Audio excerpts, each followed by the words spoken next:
ज्याने केला गनिमिकावा, मराठी माते ज्याने केला गनिमिकावा, तो एकच होता जिजाऊचा छावा. सांभाळले तिने सर्वांना प्रेमाने आणि स्वराज्य उभे राहिले तिच्याच आशीर्वादाने. जिजाऊ एक स्त्री होती, जिजाऊ एक स्त्री होती, शहाजी राजांची वीर पत्नी होती, जाधव घराण्याची लाडकी लेक होती व स्वराज्य घडवणाऱ्या स्फूर्तीची ती मूर्ती होती. एक उजळेल जिंदगी आणि लाख पेटले मशाली, एक उजळेल जिंदगी आणि लाख पेटले मशाली. स्वराज्याच्या संकल्पनाची नवी पहाट झाली, स्वराज्याच्या संकल्पनाची नवी पहाट झाली.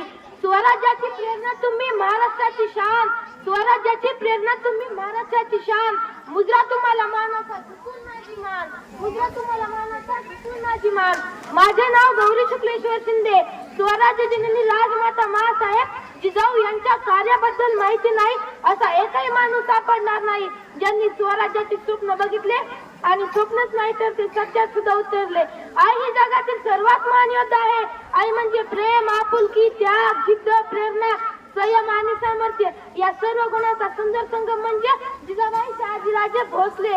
लहानपणापासूनच अन्यायाची चीड असणाऱ्या जिजाऊंचा जन्म 12 जानेवारी 1598 रोजी बुलढाणा जिल्ह्यातील सिंदखेड राजा येथे लखुजीराव जाधव व महासभाई यांच्या पोटीशी झाला. अनेक मुस्लिम सत्ता त्या काळात महाराष्ट्रात धमाकूळ घालून जनतेला लुटत होते आणि त्याविरुद्ध शब्द काढायची हिंमत कोणामध्ये नव्हती. आणि अशा बिकट परिस्थितीमध्ये जिजाऊंनी स्वराज्य निर्मितीचे स्वप्न पाहिले आणि अखेर तो दिवस उजाडला. 19 फेब्रुवारी 1630 रोजी जिजाऊंच्या पोटी बाळ शिवबाचा जन्म झाला.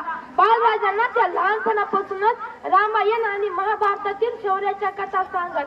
कुठल्याही मातेला पुत्रमोहीपेक्षा काही प्रिय नसतं, परंतु जिजाऊंनी असा विचार कधीच केला नाही. रयतेसाठी सुखाचं स्वराज्य निर्माण करण्यात जिजाऊंचे योगदान फार मोठे आहे. आपण म्हणतो राजे पुन्हा जन्माला या, राजे पुन्हा जन्माला या, परंतु त्यासाठी काळजावर दगड ठेवून शिवबा घडवणाऱ्या मासाहेब आधी घडवायला लागतील. जाता जाता एवढंच बोलून जाईल, जाता जाता एवढंच बोलून जाईल.